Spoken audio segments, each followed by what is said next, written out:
যে ইমান প্রয়োজনে জ্বলে ওঠে না, যে ইমান সত্য ন্যায়ের কথা বলে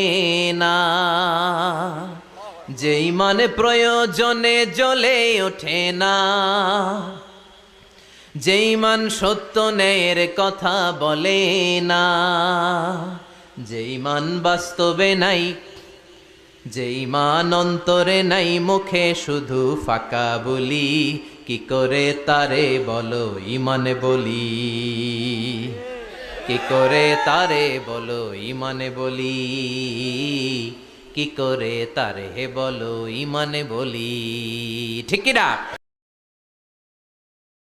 যে ইমান প্রয়োজনে জ্বলে ওঠে না, যে ইমান সত্য ন্যায়ের